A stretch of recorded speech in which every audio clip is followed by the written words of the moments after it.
le nuage d'Oort peut s'étendre vers l'extérieur jusqu'à environ 100 000 unités astronomiques du Soleil. Et certains scientifiques pensent qu'il pourrait même se prolonger encore plus loin dans l'espace. La région familière du système solaire, la zone qui contient les planètes que la plupart des gens reconnaissent grâce au diagramme et au manuel, n'occupe qu'une fraction très minuscule de la portée gravitationnelle totale du Soleil, peut-être seulement environ 0,1% ou même moins. Pendant de nombreuses années, les gens ont imaginé le système solaire principalement comme le Soleil, les planètes, leurs lunes et quelques ceintures d'astéroïdes et de corps de glace. Cette image semble maintenant incomplète car bien au-delà de l'orbite des planètes extérieures, peut exister une énorme région cachée remplie d'objets glacés, dispersés sur des distances si vastes que la région planétaire devient extrêmement petite par rapport à la structure complète. Aujourd'hui, les scientifiques ne débattent plus sérieusement de l'existence du nuage d'Oort. Les preuves recueillies à partir des mouvements des comètes à longue période, les mathématiques qui décrivent leurs orbites et l'arrivée constante de ces comètes dans le système solaire intérieur indiquent l'existence d'une réserve lointaine de corps glacés entourant le Soleil. Les principales questions portent maintenant sur sa véritable forme, sa taille exacte, la manière dont il s'est formé au cours de l'histoire ancienne du système solaire et le rôle qu'il joue dans la définition de la structure réelle du domaine du Soleil dans l'espace. Si le nuage d'Oort existe réellement, comme le croient la plupart des planétologues, alors le système solaire est beaucoup plus grand et plus complexe que l'image traditionnelle présentée dans les salles de classe et les livres. Les planètes qui orbitent près du Soleil ne sont qu'une petite région intérieure au sein d'une immense enveloppe environnante de matière gelée. Au-delà de la chaleur et de la lumière du système solaire intérieur, se trouve une région gigantesque d'obscurité, remplie de billions d'objets glacés, qui se déplacent lentement dans l'espace. À ces distances prodigieuses, le Soleil ne domine plus le ciel comme une étoile brillante. Au lieu de cela, il apparaîtrait seulement comme un petit point lumineux et faible parmi d'innombrables autres étoiles dispersées dans la galaxie. Certains scientifiques croient même que les parties les plus externes du nuage d'Oort peuvent se rapprocher de régions où la gravité des étoiles voisines commence à influencer les objets qui appartiennent au Soleil. Les diagrammes familiers du système solaire n'étaient pas complètement faux, mais ils omettaient une grande partie de la structure parce que les planètes sont brillantes, proches et faciles à observer. Le nuage d'Oort, en revanche, est presque impossible à voir directement. Il ne produit pas de lumière brillante, ne réfléchit que très peu de lumière solaire et se trouve à des distances si extrêmes que même les plus grands télescopes ne peuvent pas observer clairement ses membres individuels. Cependant, en termes de taille pure, le nuage d'Oort peut dominer complètement le système solaire. La région planétaire ne devient qu'une minuscule section intérieure au sein d'une structure beaucoup plus grande qui s'étend sur des distances mesurées en années-lumière. Les scientifiques continuent d'essayer de comprendre à quoi ressemble réellement cette structure cachée et comment son architecture a été façonnée non seulement par la gravité du Soleil et des planètes, mais aussi par la gravité de la galaxie de la Voie lactée elle-même. L'intérêt pour le nuage d'Oort a encore augmenté après que des recherches et des observations analysées au cours de l'année 2024 aient suggéré de nouvelles possibilités concernant sa structure et son histoire que les scientifiques n'avaient pas anticipées auparavant. Aucun être humain n'a jamais vu directement le nuage d'Oort. aucun télescope n'a jamais capturé une photographie confirmée de celui-ci. Aucune sonde spatiale, construite par l'humanité, n'a voyagé nulle part près de sa région principale. Même le vaisseau spatial le plus éloigné jamais lancé depuis la Terre nécessiterait des siècles ou beaucoup plus pour s'approcher du bord intérieur de cette structure lointaine. Tout au long de l'histoire de l'astronomie, en utilisant toutes les formes de lumière que les humains peuvent en détecter, des ondes radio aux rayons gamma, les astronomes n'ont jamais obtenu une image directe confirmée du nuage d'Oort lui-même. Malgré cela, les scientifiques sont fermement convaincus qu'il entoure le système solaire dans toutes les directions. Ils croient qu'il s'étend vers l'extérieur à travers l'obscurité gelée, bien au-delà des planètes, et contient plus d'objets individuels que le nombre d'étoiles visibles à l'œil humain, nu multiplié par des millions de fois. Cela crée l'une des situations les plus inhabituelles en astronomie. La structure peut être énorme et entourer tout le système solaire, mais rester presque complètement invisible. On ne pense pas que le nuage d'Oort soit une enveloppe solide ou un essaim surpeuplé et compact. On pense plutôt qu'il s'agit d'une immense population d'objets glacés dispersés dans un volume gigantesque d'espace. Les distances entre les corps individuels sont si grandes que même des billions d'objets sont dispersés de manière extrêmement clairsemée dans toute la région. La majeure partie de l'espace à l'intérieur du nuage d'Oort semblerait toujours vide.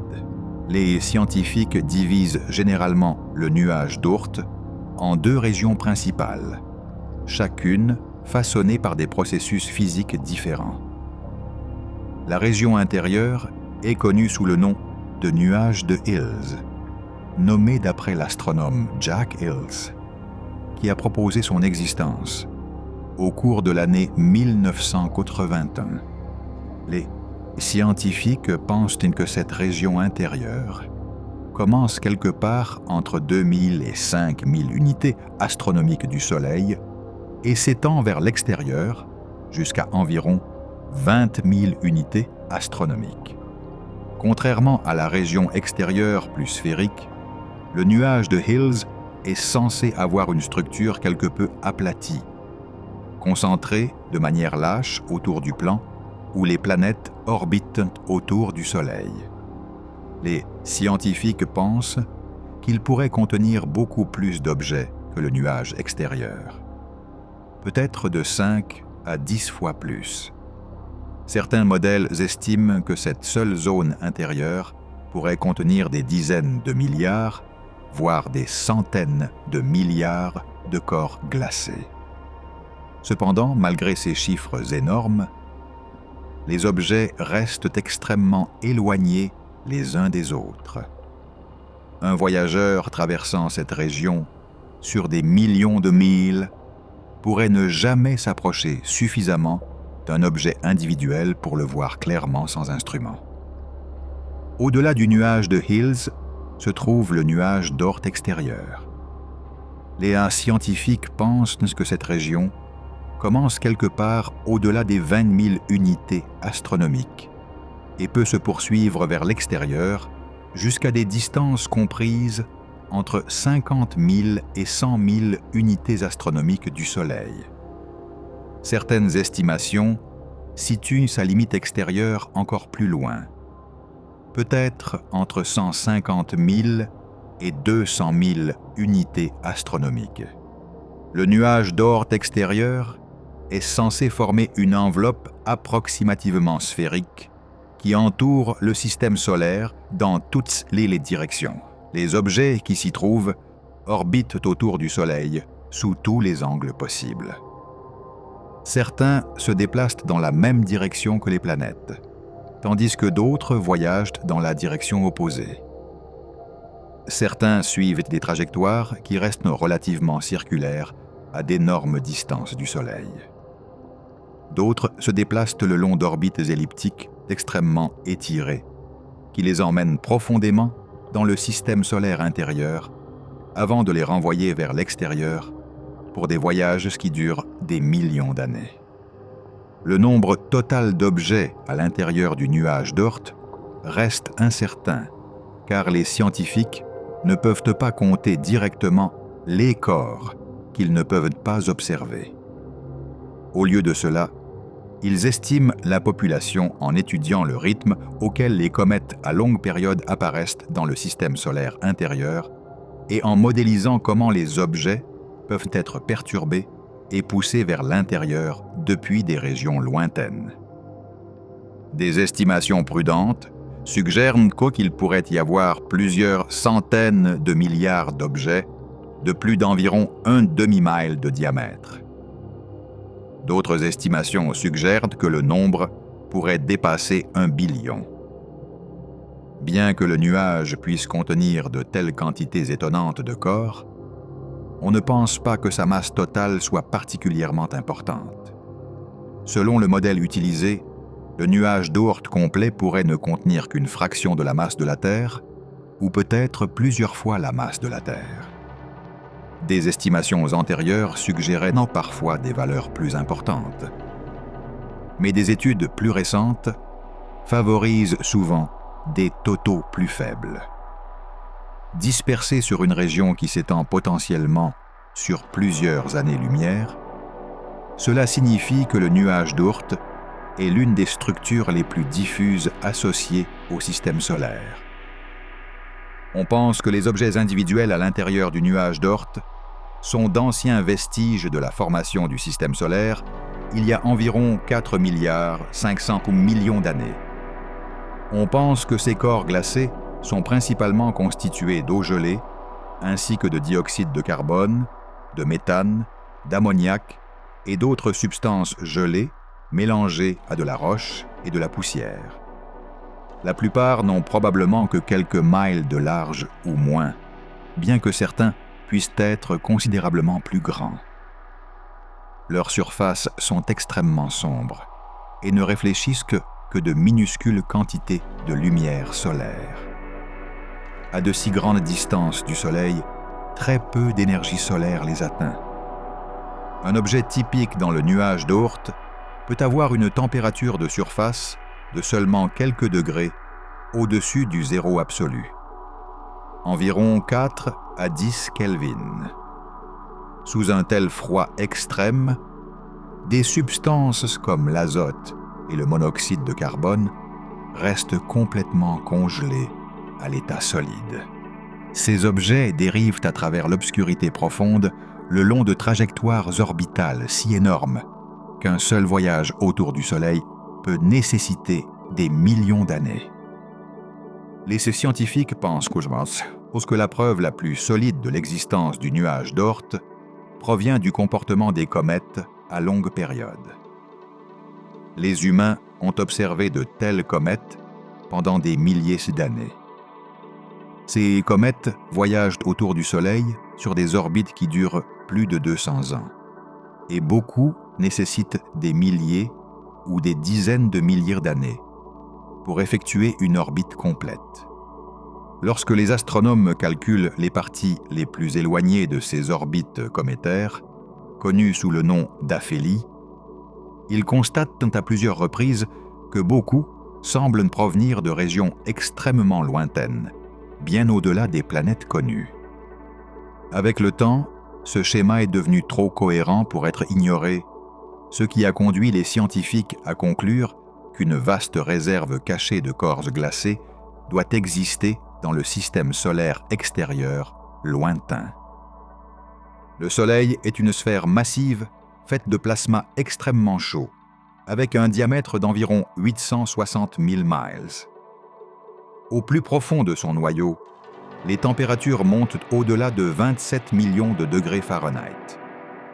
Dans cet environnement intense, les atomes d'hydrogène fusionnent constamment pour former de l'hélium. Au cours de ce processus, d'énormes quantités d'énergie sont libérées. Chaque seconde, le Soleil transforme environ 4 millions de tonnes de matière en énergie pure. Cette énergie se déplace vers l'extérieur depuis le Soleil dans toutes les directions sous forme de lumière, de chaleur et de rayonnement. La gravité du Soleil contrôle toute la région environnante de l'espace. Chaque planète, lune, astéroïde, comète et objet plus petit, au sein de ce vaste système gravitationnel, voyage autour du Soleil en orbite. La planète la plus proche du Soleil est Mercure. Elle orbite à une distance d'environ 4/10 d'une unité astronomique. Une unité astronomique est égale à la distance moyenne entre la Terre et le Soleil, qui est d'environ 93 millions de miles. Au-delà de Mercure se trouve Vénus, orbitant à environ 7/10 d'une unité astronomique. La Terre voyage autour du Soleil à une unité astronomique par définition. Mars vient ensuite à environ 1,5 unité astronomique du Soleil. Ces 4 planètes, Mercure, Vénus, la Terre et Mars, forment ce que l'on appelle le système solaire intérieur. Cette région contient des mondes rocheux avec des surfaces solides et des atmosphères relativement minces, exposées à une forte lumière solaire et à un fort rayonnement solaire. Bien que les distances entre ces planètes semblent énormes à l'échelle humaine, la lumière du Soleil peut voyager à travers tout le système solaire intérieur en moins de 25 minutes. Plus loin se trouve la ceinture d'astéroïdes, une vaste région remplie de matière rocheuse qui orbite entre environ 2 et 3,5 unités astronomiques du Soleil. Bien que la ceinture d'astéroïdes soit souvent imaginée comme une région encombrée de rochers géants, la majeure partie est en réalité composée de vastes distances vides séparant les objets individuels. Les astéroïdes sont les vestiges de la formation précoce du système solaire. Il y a longtemps, la puissante gravité de Jupiter a perturbé la matière dans cette région et l'a empêchée de s'agglomérer en une planète entièrement formée. Passé la ceinture d'astéroïdes, la structure du système solaire commence à changer. Jupiter apparaît ensuite à environ 5,2 unités astronomiques du Soleil. Jupiter est la plus grande planète du système solaire et contient plus du double de la masse combinée de toutes les autres planètes réunies. Son immense influence gravitationnelle a façonné le développement du système planétaire pendant des milliards d'années. Jupiter a modifié les trajectoires des astéroïdes, redirigé les comètes et affecté les orbites de nombreux objets proches dans tout le système solaire. Au-delà de Jupiter se trouve Saturne, orbitant à environ 9 unités astronomiques et demie du Soleil. Plus loin se trouve Uranus, à environ 19 unités astronomiques. Au-delà d'Uranus se trouve Neptune, la plus lointaine des grandes planètes, orbitant à environ 30 unités astronomiques du Soleil. À la distance de Neptune, la lumière du Soleil devient environ 900 fois plus faible que la lumière du Soleil reçue sur Terre. Neptune se déplace si lentement le long de son orbite qu'il lui faut 165 années terrestres pour effectuer un seul tour autour du Soleil.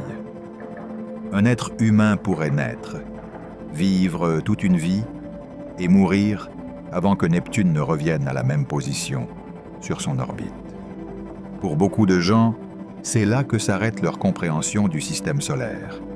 Neptune est souvent imaginé comme la limite finale, avec seulement quelques objets glacés, isolés, existant au-delà.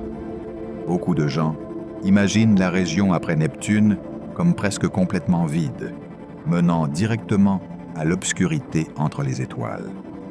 Dans la compréhension populaire, le système solaire est sous son Asias, est souvent traité comme s'il se terminait effectivement après la dernière planète. Le système stellaire le plus proche au-delà du Soleil est Proxima du Centaure, situé à environ 4,25 années-lumière de distance.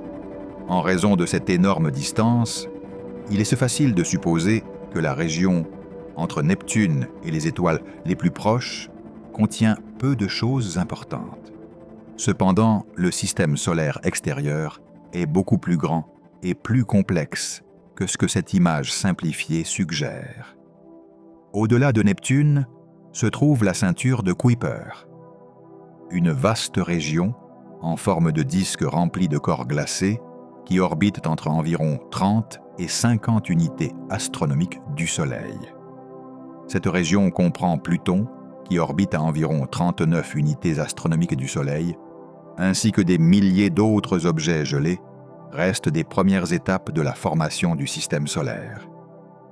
Les astronomes estiment que la ceinture de Kuiper contient au moins 100 000 objets de plus de 60 miles de large, ainsi que des millions de corps plus petits. L'existence de cette région n'a été officiellement confirmée qu'en l'an 1992, lorsque David Jewitt et Jane Lu ont découvert le premier objet connu de la ceinture de Kuiper au-delà de Pluton. La découverte de la ceinture de Kuiper a révélé que le système solaire s'étend bien au-delà de Neptune. La région au-delà de la planète la plus externe n'est pas un espace vide, mais une structure organisée contenant d'innombrables corps glacés orbitant le Soleil selon des schémas stables. Malgré tout, la ceinture de Kuiper ne représente qu'une petite partie de la véritable échelle du système solaire. À 50 unités astronomiques, le bord extérieur de la ceinture de Kuiper est encore relativement proche du Soleil par rapport aux régions beaucoup plus grandes qui se trouvent plus loin. La lumière du Soleil peut atteindre cette distance en seulement environ 7 heures. La ceinture de Kuiper marque le début d'un domaine extérieur, beaucoup plus distant et inhabituel. Au-delà de la ceinture de Kuiper se trouve le disque diffus, une région qui s'étend d'environ 30 unités astronomiques vers l'extérieur jusqu'à plusieurs centaines d'unités astronomiques du Soleil. Cette zone contient des corps glacés qui voyagent le long d'orbites très étirées et allongées. Beaucoup de ces objets ont été poussés vers l'extérieur il y a longtemps, par des interactions gravitationnelles avec Neptune. Un objet important dans cette région est la planète Nemesis et la planète naine Eris. À son point le plus éloigné du Soleil, Eris voyage jusqu'à environ 97 unités astronomiques. Un autre objet distant, Sedna, suit une orbite extrêmement allongée qui l'éloigne incroyablement loin du Soleil avant de revenir lentement vers l'intérieur pendant d'immenses périodes de temps. Sedna est particulièrement importante car son orbite ne peut pas être facilement expliquée par la seule gravité de Neptune. Sa trajectoire suggère qu'une autre force l'a influencée il y a longtemps. Les astronomes ont proposé plusieurs possibilités, y compris l'attraction gravitationnelle d'une étoile de passage, l'environnement encombré dans lequel le Soleil s'est initialement formé, ou même des effets gravitationnels à grande échelle liés à la structure de la Voie lactée elle-même. Sedna occupe une région lointaine parfois décrite comme le nuage d'Oort intérieur, ou la population détachée. Cette zone forme une zone de transition entre le système planétaire familier et une structure extérieure beaucoup plus grande, qui s'étend beaucoup plus loin dans l'espace. Des objets comme Sedna indiquent que l'influence gravitationnelle du Soleil s'étend à des distances bien au-delà des planètes connues. En continuant plus loin, au-delà du disque diffus et au-delà de l'orbite de Sedna, l'environnement change à nouveau. À environ 120 unités astronomiques du Soleil se trouve l'héliopause. C'est la limite où le vent solaire perd finalement sa domination sur l'espace environnant. Le vent solaire se compose de courants de particules chargées qui s'écoulent du Soleil, à des vitesses atteignant environ 1 million de miles par heure. À l'intérieur de l'héliopause, le vent solaire façonne une grande partie de l'environnement local autour du Soleil. Au-delà de cette limite, les conditions deviennent différentes. La pression des particules interstellaires et des champs magnétiques devient plus forte que le flux sortant du vent solaire. L'espace au-delà de l'héliopause appartient davantage au milieu interstellaire qu'à l'influence directe de l'atmosphère solaire en expansion du Soleil. La sonde spatiale Voyager 1 de la NASA a traversé l'héliopause en août de l'an 2012 à une distance d'environ 122 unités astronomiques du Soleil. Voyager 2 l'a suivi en novembre de l'an 2018 à une distance d'environ 119 unités astronomiques. Les deux engins spatiaux ont transmis des données à la Terre, montrant qu'ils étaient entrés dans l'espace interstellaire. La région où le flux sortant de particules du Soleil ne domine plus l'environnement. Cette région marque l'endroit où le vent solaire s'affaiblit et le gaz qui existe entre les étoiles devient plus fort. Beaucoup de gens ont interprété ce passage comme le moment où le vaisseau spatial a complètement quitté le système solaire. Les sondes s'étaient déplacées au-delà de la bulle géante de particules chargées du Soleil et voyageaient, maintenant, à travers le gaz interstellaire. Pour de nombreux observateurs, cela semblait signifier que le système solaire était terminé et que tout ce qui était plus éloigné appartenait entièrement aux étoiles de la galaxie de la Voie lactée. Le détail important, c'est que l'héliopause n'est pas le bord extérieur de la gravité du Soleil. C'est seulement le bord extérieur du vent solaire du Soleil. L'héliopause est une limite de plasma, pas une limite gravitationnelle. Elle marque la distance où le courant de particules chargées s'écoulant du Soleil ne peut plus repousser la matière entre les étoiles. La gravité du Soleil continue beaucoup plus loin. Les objets peuvent encore rester en orbite autour du Soleil à des distances énormément au-delà de l'héliopause.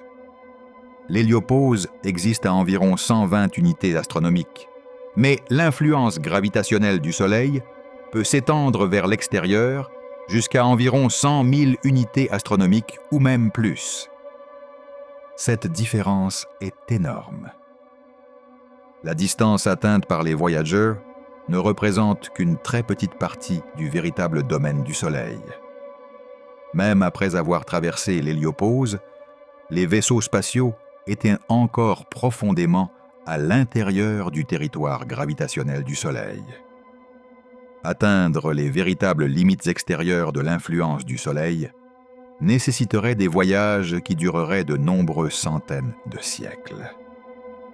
Lorsque la NASA a officiellement confirmé en septembre de l'an 2013 que Voyager 1 avait traversé l'héliopause, les reportages du monde entier ont décrit l'événement comme l'humanité quittant le système solaire pour la première fois.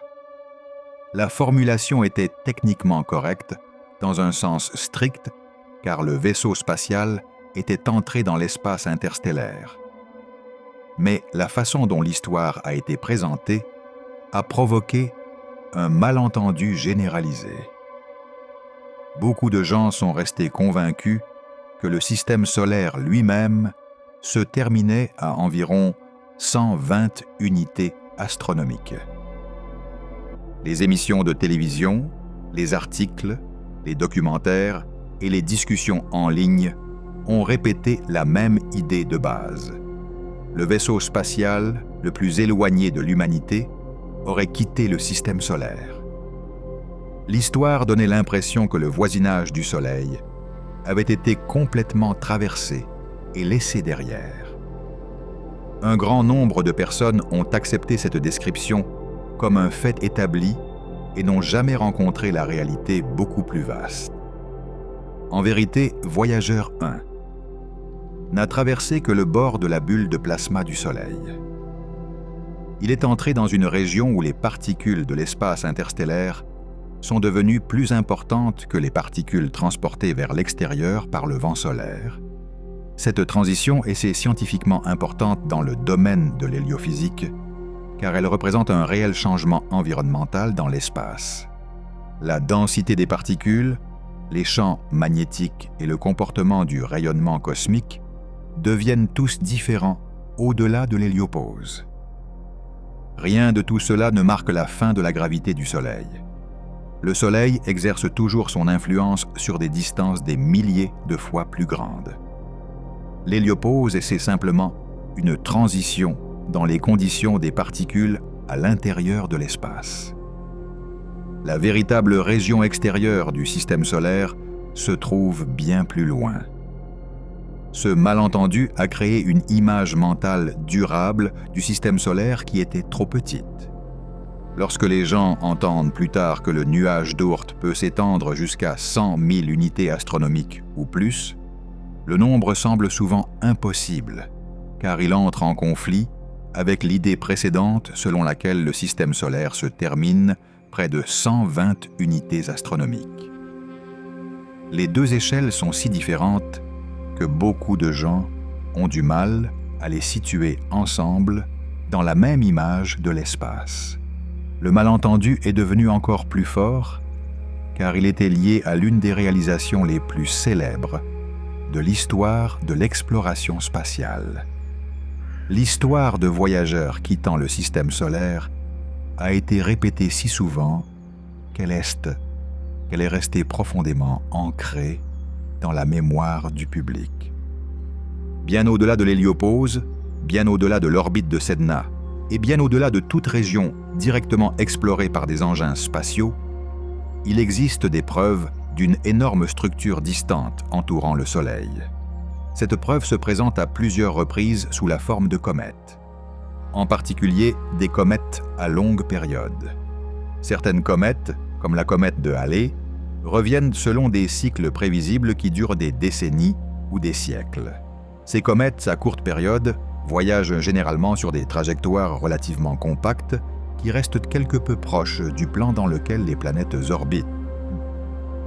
On pense que la plupart proviennent de la ceinture de Kuiper ou du disque diffus, où les interactions gravitationnelles avec les planètes extérieures modifient progressivement leurs orbites vers l'intérieur.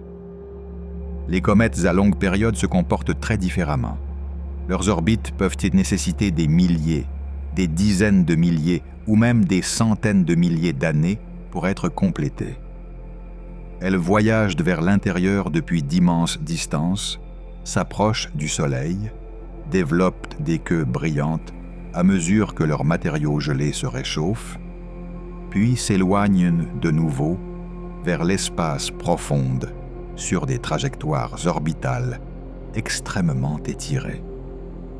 Certains de ces objets pourraient entrer dans le système solaire intérieur pour la première fois depuis la formation du Soleil, il y a environ 4 milliards 500 millions d'années. Ces comètes arrivent de toutes les directions du ciel. Leurs trajectoires orbitales sont inclinées selon tous les angles possibles par rapport au plan planétaire. Certaines descendent d'au-dessus du système solaire, d'autres montent d'en bas, et d'autres encore s'approchent de régions du ciel complètement différentes.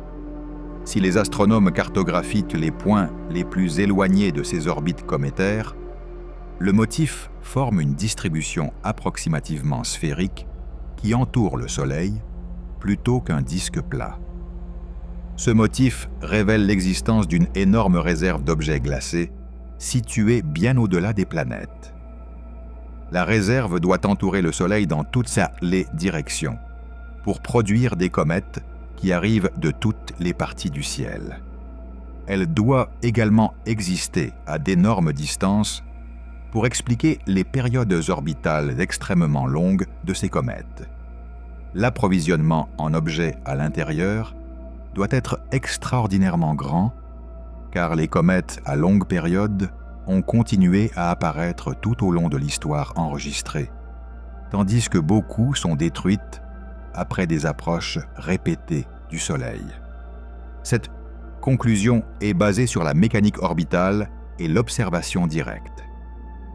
Les comètes elles-mêmes sont réelles, leurs trajectoires sont mesurées avec précision, et les mathématiques qui décrivent leur mouvement pointent vers une population d'origine lointaine. En l'an 1950, l'astronome hollandais Jan Hendrik Oort a étudié les données orbitales de 19 comètes à longue période et a découvert un schéma important. Lorsqu'il a calculé les aphélies, les points les plus éloignés de leurs orbites par rapport au Soleil, beaucoup se regroupaient entre environ 20 000 et 50 000 unités astronomiques. Le regroupement suggérait l'existence d'un nuage distant de corps glacés, orbitant près de la région la plus externe de l'influence gravitationnelle du Soleil. Oort ne fut pas le premier scientifique à proposer une telle idée.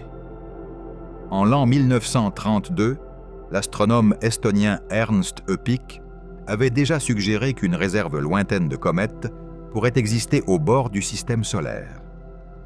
Oort, cependant, a fourni des preuves statistiques plus solides et a lié les trajectoires de comètes observées à un processus physique capable de perturber ces objets distants et de les envoyer vers l'intérieur, vers le Soleil. Ce processus implique des étoiles passagères. Les étoiles se déplacent à travers la galaxie sur leurs propres orbites à long terme. Au cours de millions d'années, certaines étoiles passent relativement près du Soleil.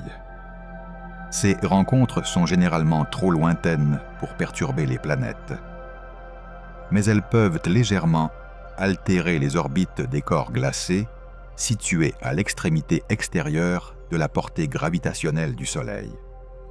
Une petite perturbation gravitationnelle peut rediriger lentement l'un de ces objets lointains vers l'intérieur. L'objet entame alors une longue chute vers le système solaire intérieur.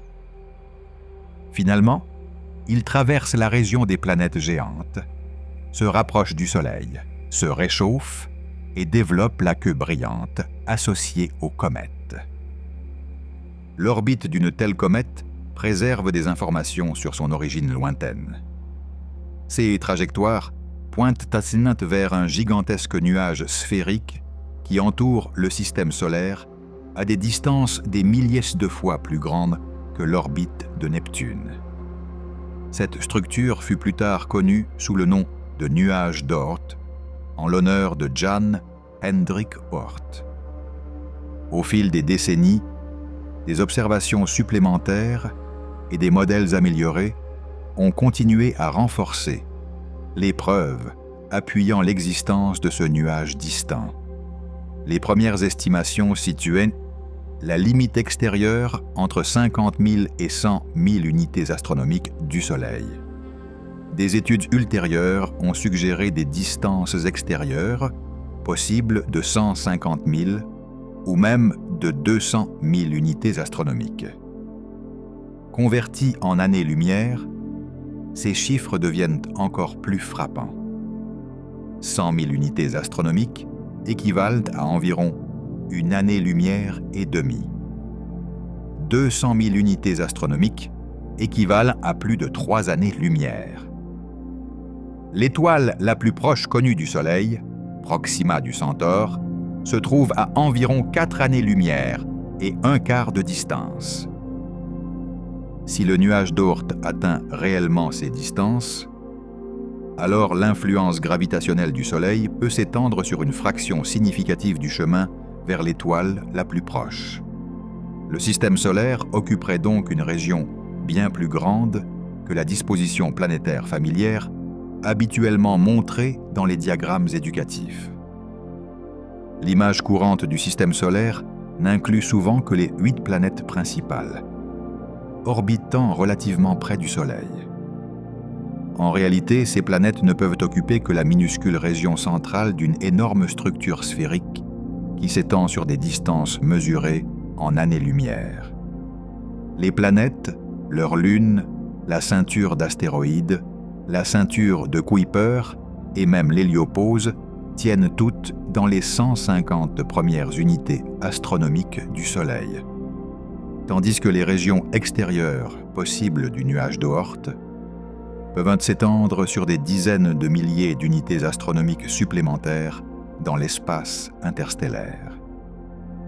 De nombreuses comètes à longue période voyagent sur d'énormes trajectoires qui les emmènent extrêmement loin du Soleil. Un grand nombre de ces comètes atteignent leurs points les plus éloignés à des distances comprises entre environ 20 000 et 50 000 unités astronomiques du Soleil. D'autres comètes semblent provenir de distances encore plus grandes, bien au-delà de cette plage. Les astronomes qui étudient ces objets ont remarqué quelque chose de très important concernant les directions d'où elles proviennent. Leurs trajectoires orbitales sont réparties aléatoirement dans le ciel. Elles n'approchent pas le système solaire interne depuis une direction particulière ou depuis une bande étroite d'espace. Au lieu de cela, elles apparaissent sous tous les angles possibles. Ce modèle est extrêmement important car il révèle des informations sur la région où ces comètes passent la majeure partie de leur existence. Les objets qui orbitent dans une structure plate restent généralement proches du même plan général. Les planètes du système solaire orbitent dans une vaste région aplatie autour du Soleil. De nombreux objets de la ceinture de Kuiper et comètes à courte période suivent également des trajectoires proches de ce plan planétaire. Les comètes à longue période se comportent de manière très différente. Leurs trajectoires sont inclinées selon chaque angle imaginable. Certaines plongent vers le Soleil depuis très au-dessus du plan planétaire. D'autres montent vers le haut depuis très en dessous. Beaucoup traversent le système solaire à des angles prononcés qui ne correspondent pas au mouvement des planètes. Les astronomes se sont rendus compte que cette disposition aléatoire ne pouvait s'expliquer que si la région d'origine elle-même entourait le Soleil dans toutes les directions. Un disque plat ne pourrait pas produire ce modèle, car les comètes d'une telle structure arriveraient majoritairement depuis le même plan général que les planètes. Les observations montrent que cela ne se produit pas.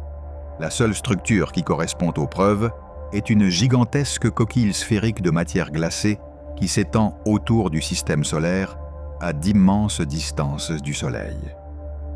La preuve de cette région distante ne provient pas seulement de théories.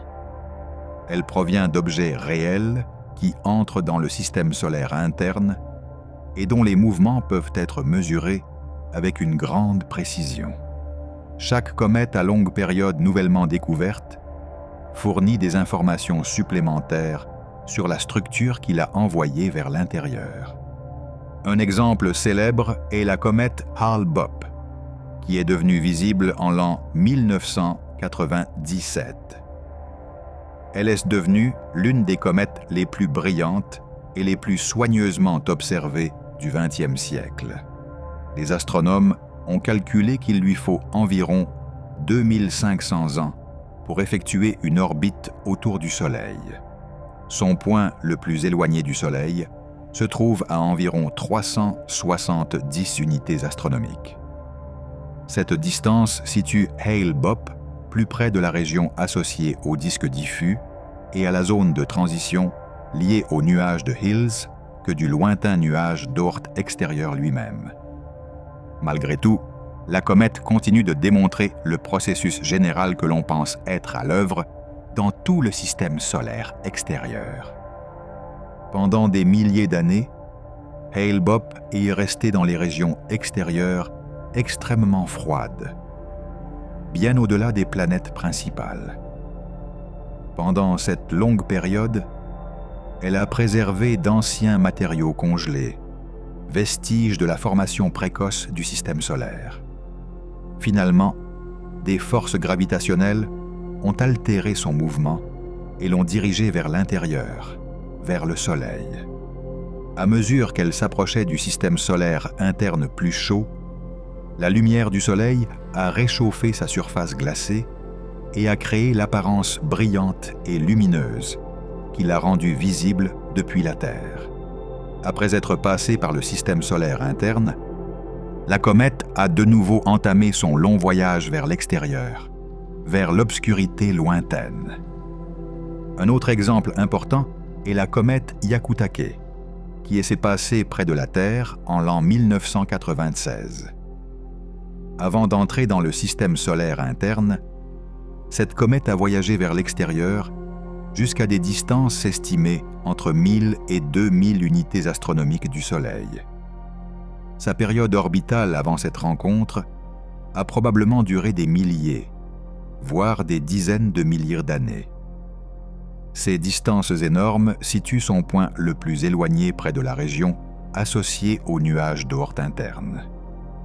Lorsque Hyakutake a traversé la région planétaire, la gravité des planètes géantes a radicalement modifié sa trajectoire. La rencontre a étiré son orbite en une beaucoup plus grande. Après avoir quitté le système solaire interne, la comète a été placée sur une nouvelle trajectoire, avec une période orbitale estimée à environ 70 000 ans.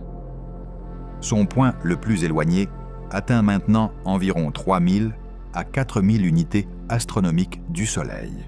Cela signifie que la comète a passé d'immenses périodes de temps à dériver à travers des régions lointaines où la lumière du Soleil est extrêmement faible.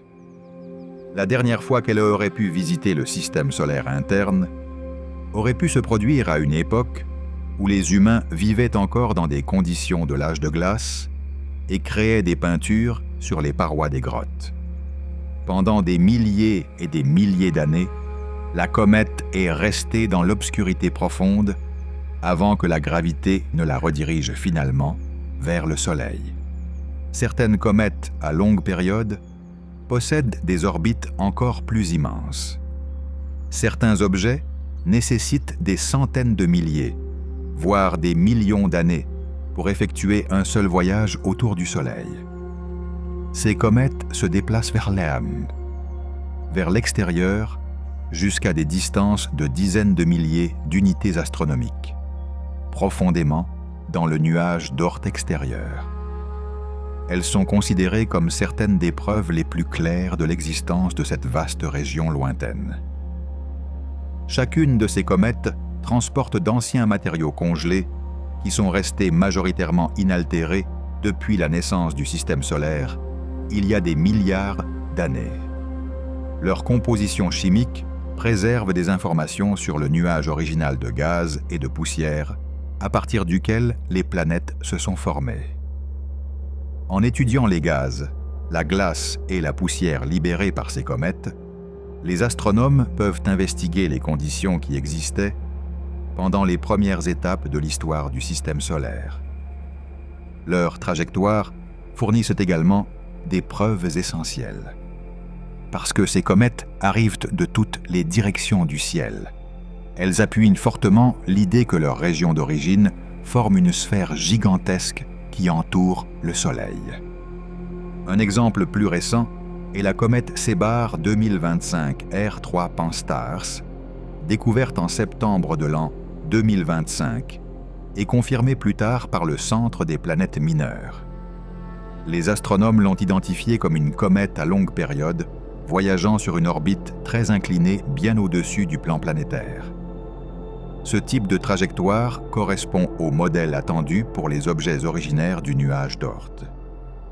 La comète a atteint son point le plus proche du Soleil en avril de l'an 2026, à une distance d'environ 47 millions de miles. Les astronomes ne sont pas encore certains de la taille totale de son orbite, car les observations ne couvrent actuellement qu'une petite section de sa trajectoire totale.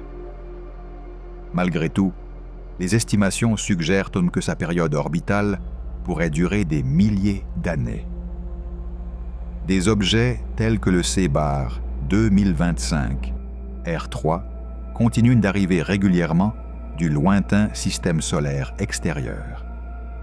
Chaque nouvelle découverte fournit une preuve supplémentaire que la lointaine réserve de corps glacés existe toujours et reste active.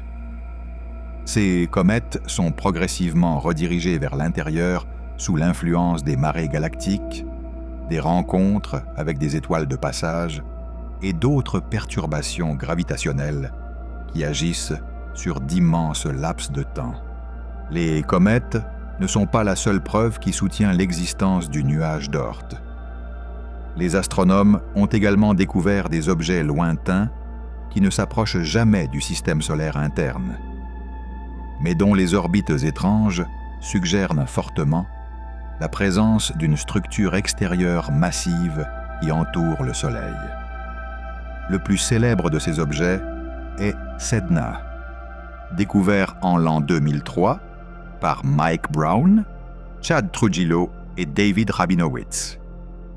Sedna suit l'une des orbites les plus inhabituelles et allongées connues dans le système solaire.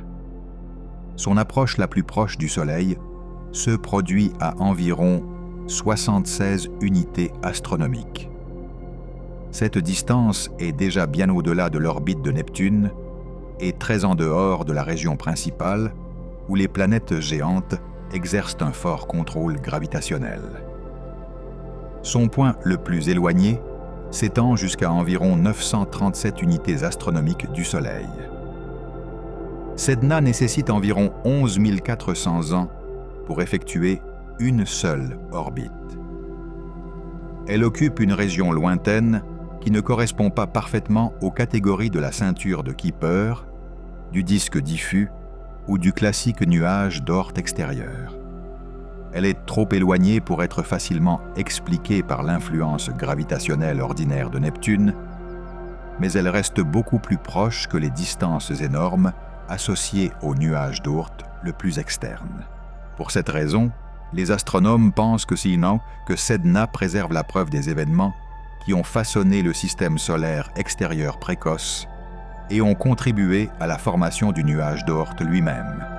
Une explication proposée suggère qu'une étoile de passage s'est approchée du Soleil il y a longtemps, alors que le Soleil faisait encore partie d'un amas de naissances stellaires très dense. La gravité de cette étoile proche aurait pu pousser Sedna vers son orbite actuelle il y a des milliards d'années. Une autre possibilité implique la lente influence gravitationnelle de la Voie lactée elle-même. Les marées galactiques auraient pu augmenter progressivement la distance de l'approche la plus proche de Sedna pendant les premières étapes de la formation du nuage d'Oort, laissant l'objet bloqué sur sa trajectoire allongée actuelle. Une troisième idée propose qu'une planète massive non découverte située bien au-delà de Neptune aurait pu altérer l'orbite de Sedna. Cette possibilité reste incertaine et controversée, car aucune planète de ce type n'a encore été directement observée. Quel que soit le processus qui a créé l'orbite de Sedna, l'objet semble exister dans une zone de transition qui relie la région planétaire connue du système solaire au nuage d'Oort interne. Il représente une preuve physique liée aux anciens processus qui ont façonné le lointain nuage de corps glacés qui entoure le Soleil. D'autres objets lointains, avec des orbites inhabituelles similaires, ont également été découverts, suggérant que Sedna pourrait faire partie d'une population cachée beaucoup plus vaste dans le lointain système solaire extérieur. Un autre objet lointain, appelé 2012 VP113 Voyage, le long d'une orbite détachée très similaire à la trajectoire suivie par Sedna. Sa distance la plus proche du Soleil est estimée à environ 80 unités astronomiques. Son voyage autour du Soleil est extrêmement long, et on pense qu'il lui faut plus de 4000 ans pour effectuer une seule orbite. Des objets comme celui-ci continuent d'être découverts dans les régions extérieures lointaines du système solaire. Chaque nouvelle découverte ajoute de nouvelles preuves qu'il n'y a pas de limite abrupte séparant la ceinture de Kuiper des régions plus lointaines au-delà. Au lieu de cela, les astronomes voient maintenant des signes d'une vaste disposition continue de corps glacés qui s'étend vers l'extérieur, depuis la ceinture de Kuiper vers le nuage de Hills, puis plus loin vers le nuage d'Oort extérieur, à d'énormes distances du Soleil. Ces objets transneptuniens détachés ne sont généralement pas considérés comme faisant partie du nuage d'Oort dans la définition traditionnelle. Ils restent trop proches du Soleil pour que l'influence gravitationnelle de la galaxie de la Voie lactée domine complètement la forme de leurs orbites. Pourtant, ils semblent former la portion intérieure de la même population étendue d'objets glacés. Ce sont les membres visibles les plus proches d'une structure qui continue vers l'extérieur sur des dizaines de milliers d'unités astronomiques. Leur existence suggère que les régions lointaines qui entourent le système solaire ne sont pas vides, mais rempli d'innombrables corps glacés, dispersés dans un énorme volume d'espace. Sedna ne représente que la partie visible la plus proche de cette vaste structure. La majeure partie de la population demeure bien au-delà des limites des observations actuelles. L'écrasante majorité de ces objets sont si distants, si sombres et si petits que les télescopes modernes ne peuvent pas les détecter directement. Les astronomes ne peuvent qu'inférer leur existence à partir des comètes et des corps distants qui voyagent occasionnellement vers l'intérieur en direction du Soleil. L'explication qui justifie le mieux la manière dont tout ce matériel a atteint de telles localisations distantes a été progressivement affinée au cours de nombreuses décennies. Elle est étroitement liée à une théorie importante de l'évolution du système solaire connu sous le nom de modèle de Nice. Ce modèle tire son nom de la ville de Nice en France, où la théorie a été développée à l'origine par des astronomes étudiant l'évolution précoce du système solaire externe. Selon le modèle de Nice, les planètes géantes n'ont pas toujours occupé leur position actuelle. Au cours de l'histoire ancienne du système solaire, au cours des premières centaines de millions d'années après la formation du Soleil, les planètes géantes orbitaient beaucoup plus près les unes des autres et beaucoup plus près du Soleil qu'aujourd'hui. Au-delà de ces planètes, existait un disque massif rempli de planétésimaux glacés. Ces planétésimaux étaient de petits blocs de construction précoce de planètes composées principalement de glace, de roches et de gaz gelés. La masse totale de ce disque aurait pu être approximativement égale à 35 à 50 fois la masse de la Terre. À un certain stade de cette ère précoce, Jupiter et Saturne ont traversé une résonance orbitale mutuelle. Cela signifie que leurs mouvements orbitaux ont atteint une relation gravitationnelle qui a déstabilisé le système solaire externe. Le résultat a été un réarrangement à grande échelle des orbites planétaires. Uranus et Neptune ont été poussés vers l'extérieur, vers le dense disque de planétésimaux. À mesure que ces planètes se déplaçaient vers l'extérieur, leur gravité a perturbé d'énormes nombres de corps glacés. De nombreux planétésimaux ont été lancés vers l'intérieur du système solaire interne. Certains scientifiques pensent que cet événement pourrait être lié à la période connue sous le nom de grand bombardement tardif, lorsque les planètes intérieures ont subi des impacts intenses d'astéroïdes et de comètes. D'autres planétésimaux ont été dispersés vers l'extérieur sur des orbites extrêmement étirées qui les ont emmenés à des milliers ou même des dizaines de milliers d'unités astronomiques du Soleil. Un très grand nombre de ces objets dispersés vers l'extérieur ont gagné suffisamment de vitesse pour échapper complètement au Soleil et se sont perdus à jamais dans l'espace interstellaire. Cependant, une fraction plus petite est restée liée gravitationnellement au Soleil. Pendant des périodes de temps extrêmement longues, les effets gravitationnels de la galaxie de la Voie lactée et de l'amas de naissance original du Soleil ont progressivement altéré leurs orbites. Leurs trajectoires orbitales sont devenues plus aléatoires et plus uniformément distribuées dans toutes les directions autour du Soleil. Ces corps glacés survivants ont finalement formé ce que l'on appelle maintenant le nuage d'Oort. Le modèle de Nice aide à expliquer plusieurs caractéristiques importantes du nuage d'Oort. Il explique pourquoi une grande partie du matériel à l'intérieur du nuage s'est formée à l'origine dans la région occupée par les planètes géantes. Il explique comment ce matériel a été dispersé à des distances extraordinaires du Soleil. Il explique également pourquoi la masse totale du nuage d'Oort semble relativement petite comparée au disque de planétésimaux original à partir duquel il s'est formé. La majeure partie du matériel original de ce disque n'est jamais devenue une partie du nuage d'Oort. De grandes quantités ont été absorbées par les planètes en croissance. Des quantités énormes ont été complètement expulsées du système solaire et perdu dans l'espace interstellaire. D'autres matériels a été progressivement brisé par d'innombrables collisions entre corps glacés.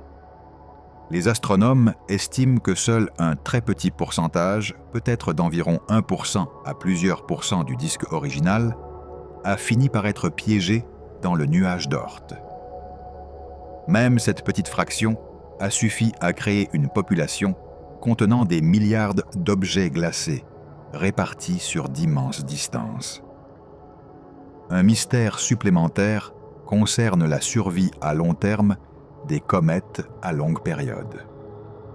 Ces comètes sont des corps extrêmement fragiles, composés principalement de glace et de poussière.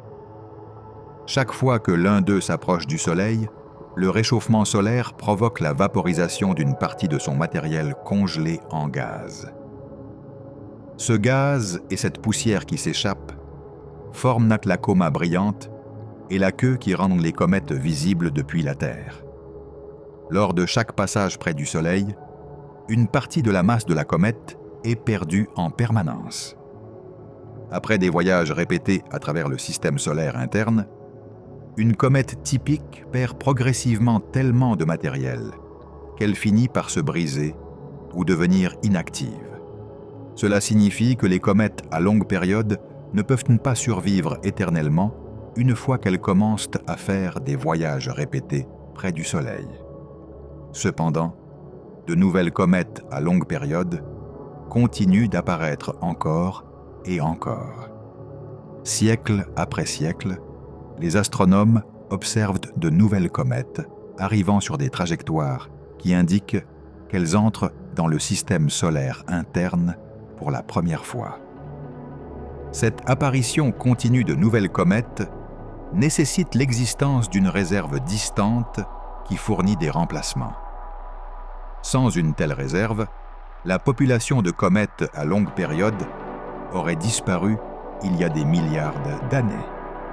Le système solaire lui-même a environ 4 milliards 500 millions d'années. Tout groupe de comètes qui n'était pas constamment réapprovisionné aurait finalement été détruit par le réchauffement solaire, les perturbations gravitationnelles, les collisions ou l'expulsion du système solaire. L'arrivée continue de comètes à longue période fraîche démontre qu'une énorme population de corps glacés existe toujours loin du Soleil. Occasionnellement, certains de ces objets distants sont perturbés et redirigés vers l'intérieur, vers la région planétaire du système solaire. Les scientifiques comprennent maintenant les forces principales responsables du changement de ces orbites distantes. Et ces forces proviennent de bien au-delà des planètes elles-mêmes. Un mécanisme important implique les perturbations stellaires. Le Soleil voyage autour du centre de la Voie lactée avec des centaines de milliards d'autres étoiles. Au cours de millions d'années, certaines étoiles passent relativement près du système solaire. Une étoile qui passerait près du Soleil aurait peu d'effet sur les planètes ou sur les objets près de Neptune, car la gravité du Soleil contrôle fortement ces régions. Cependant, les conditions sont très différentes dans le lointain nuage d'Oort externe, où les objets ne sont que faiblement retenus par la gravité du Soleil. Lorsqu'une étoile passe à environ 1 ou 2 années-lumière du système solaire, son attraction gravitationnelle peut légèrement perturber les orbites des objets lointains du nuage d'Oort. Ces petites perturbations peuvent altérer progressivement les trajectoires des comètes et en rediriger certaines vers l'intérieur, vers le Soleil, le long d'orbites extrêmement allongées. Au cours de milliards d'années, d'innombrables étoiles de passage ont perturbé à plusieurs reprises le nuage d'Oort externe et ont envoyé continuellement des comètes vers le système solaire interne. Une autre influence majeure est la marée galactique. Le Soleil existe à l'intérieur du disque de la galaxie de la Voie lactée et est entouré par l'attraction gravitationnelle combinée d'un nombre énorme d'étoiles, de nuages géants de gaz et de poussière, et d'un vaste halo de matière noire. Ensemble, Toute cette masse produit un champ gravitationnel à grande échelle, qui affecte tout ce qui orbite le Soleil. Les effets de cette force de marée galactique ne deviennent importants qu'à de très grandes distances, où la gravité du Soleil devient beaucoup plus faible. Pour les objets situés dans le nuage d'Oort externe, la marée galactique peut altérer lentement les propriétés orbitales sur des millions d'années. Elle peut incliner les plans orbitaux vers de nouvelles orientations, augmenter ou diminuer l'étirement des orbites et modifier les distances du périhélie, qui sont les points d'approche la plus proche du Soleil pendant une orbite. Au cours des immenses périodes de temps qui ont façonné les régions distantes entourant le Soleil, l'influence gravitationnelle de la Voie lactée a lentement altéré les trajectoires des objets glacés situés bien au-delà des planètes. Lorsque cette influence galactique réduit la distance du périhélie d'un objet dans le nuage d'Oort suffisamment pour qu'il commence à passer plus près de la région occupée par les planètes géantes, l'objet peut entrer dans le système solaire interne comme une nouvelle comète à longue période. Ces comètes peuvent passer des millions d'années dans l'obscurité extérieure avant de finalement commencer un voyage vers le Soleil. Au cours de nombreuses décennies, les astronomes ont découvert que ce processus n'est pas contrôlé par une seule force agissant seule. L'attraction gravitationnelle produite par la galaxie, connue sous le nom de marée galactique, fonctionne en conjonction avec les effets causés par les étoiles qui passent près du système solaire.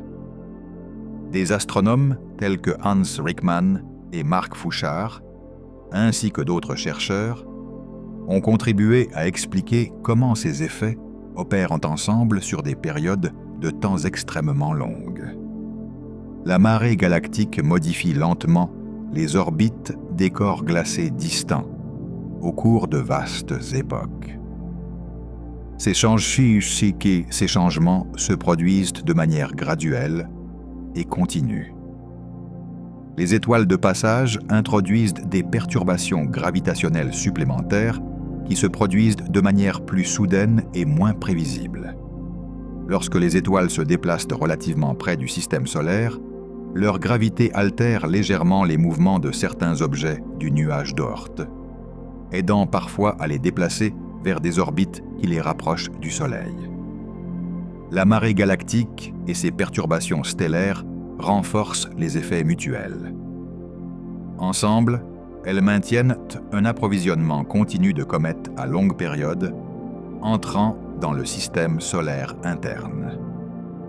Cela aide à expliquer pourquoi les comètes continuent d'apparaître pendant de longues périodes de temps, au lieu d'arriver seulement pendant des explosions rares, séparées par de longues périodes d'inactivité.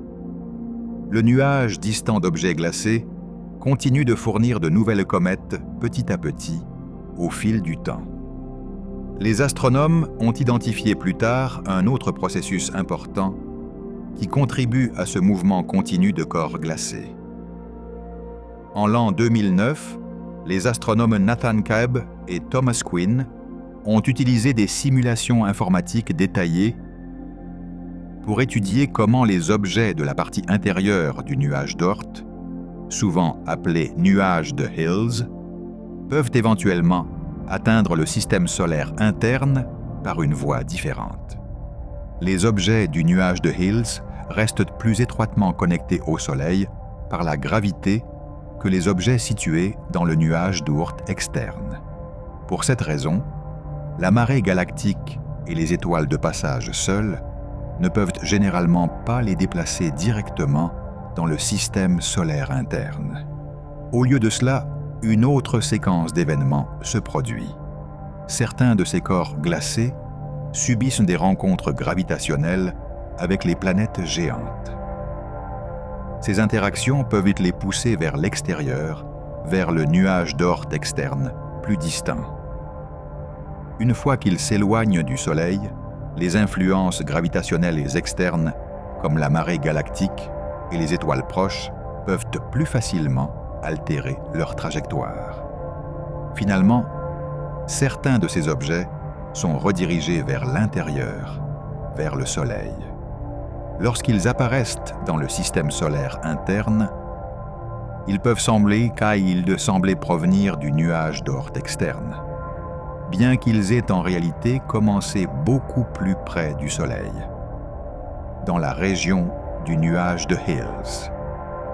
Cela signifie que le nuage intérieur fournit silencieusement du matériel supplémentaire au nuage extérieur, tandis que le nuage extérieur continue de fournir des comètes à longue période au système solaire intérieur. L'ensemble du nuage d'Oort, par conséquent, change avec le temps par des interactions gravitationnelles continues et une évolution orbitale. Pour comprendre comment cette énorme collection de corps glacés s'est formée en premier lieu, les astronomes étudient la période la plus ancienne de l'histoire du système solaire, il y a environ 4,5 milliards d'années. Au cours de cette ère ancienne, le jeune Soleil était entouré d'un vaste disque rotatif, composé de gaz, de poussière, de glace et de petites particules solides. Cette structure est connue sous le nom de disque protoplanétaire. À l'intérieur de ce disque, de petites particules sont entrées en collision à plusieurs reprises les unes avec les autres. Certaines collisions ont fait que les particules se sont collées, produisant progressivement des corps de plus en plus grands. Avec le temps, ces objets en croissance sont devenus suffisamment massifs pour former les noyaux des planètes géantes, dont Jupiter, Saturne, Uranus et Neptune. Cependant, le disque protoplanétaire contenait beaucoup plus de matière que les planètes ne pouvaient en accumuler. Un nombre énorme de plus petits corps glacés sont restés. Ces objets restants sont connus sous le nom de planétésimaux. Leur nombre a probablement atteint des billions. À mesure que les planètes géantes continuaient de croître et de se déplacer à travers le disque, leur influence gravitationnelle a perturbé les mouvements de ces planétésimaux. Les planètes ont dispersé les plus petits corps glacés dans de nombreuses directions. Jupiter, en raison de sa très grande masse, a joué un rôle particulièrement puissant dans ce processus. Sa gravité pouvait projeter des planétésimaux vers l'intérieur vers le Soleil ou vers l'extérieur vers les confins du système solaire avec une vitesse formidable. Certains planétésimaux ont acquis assez de vitesse pour échapper complètement à la gravité du Soleil. Ces objets ont été expulsés en permanence dans l'espace interstellaire où ils ont dérivé entre les étoiles. D'autres planétésimaux ont été poussés vers des orbites extrêmement étirées qui les ont emmenés à des distances énormes du Soleil sans leur permettre de s'échapper complètement. Ces objets sont restés liés gravitationnellement au Soleil tout en parcourant des milliers ou des dizaines de milliers d'unités astronomiques de distance. Beaucoup de ces orbites nécessitaient des millions d'années pour effectuer une seule révolution autour du Soleil. À mesure que ces corps glacés dispersés se déplaçaient plus loin dans l'espace lointain, la marée galactique et la gravité des étoiles proches dans l'amas de naissance originel du Soleil ont commencé à modifier leurs orbites. La marée galactique a lentement augmenté leur distance de périhélie, éloignant leurs plus grandes approches du Soleil de la région occupée par les planètes géantes. C'est devenu très important, car cela a empêché les planètes géantes de disperser à nouveau les mêmes objets. Au cours de centaines de millions d'années, ces effets gravitationnels ont progressivement séparé de nombreux corps glacés de la région planétaire complètement. Leurs orbites se sont stabilisées à des distances énormes du Soleil. Ces objets piégés ont formé ce que les astronomes appellent maintenant le nuage d'Oort. Les modèles de formation modernes créés par des simulations informatiques de plus en plus avancées expliquent de nombreuses caractéristiques importantes de ce nuage lointain. Ils expliquent pourquoi le nuage d'Oort externe a une structure approximativement sphérique. Pendant des périodes de temps extrêmement longues, la marée galactique modifie les inclinaisons orbitales dans de nombreuses directions différentes, répandant progressivement les objets à travers une large enveloppe qui entoure le système solaire. Ces modèles expliquent également pourquoi le nuage intérieur a une structure plus aplatie. Dans les régions plus proches du Soleil, les effets de la marée galactique sont plus faibles, et il n'y a pas eu suffisamment de temps pour que les directions orbitales deviennent complètement aléatoires. Les modèles expliquent également la quantité totale de matière qui reste aujourd'hui dans le nuage. La plupart des planétésimaux dispersés ont été expulsés complètement du système solaire il y a longtemps, tandis qu'une fraction plus petite est restée liée gravitationnellement au Soleil à l'intérieur du nuage lointain. L'arrivée continue de comètes à longue période peut également être expliquée par cette image. Le nuage d'Oort contient encore suffisamment de corps glacés pour continuer à fournir des comètes pendant toute la vie du système solaire. Des études scientifiques récentes ont affiné cette compréhension davantage. En l'an 2025, un article de recherche publié dans Astronomy and Astrophysics par Simon Porteous-Zwart et ses collègues a examiné comment la masse actuelle du nuage d'Oort peut être liée aux conditions qui existaient pendant l'histoire la plus ancienne du Soleil. Leurs calculs ont suggéré que le nuage d'Oort contient probablement une masse totale comprise entre environ 2/10 de la masse de la Terre et environ 2 masses terrestres. Leur modèle a également indiqué que cette quantité de matière est plus cohérente avec un scénario dans lequel le Soleil a quitté son amas de naissance originel dans environ 20 millions d'années après la formation des planètes géantes.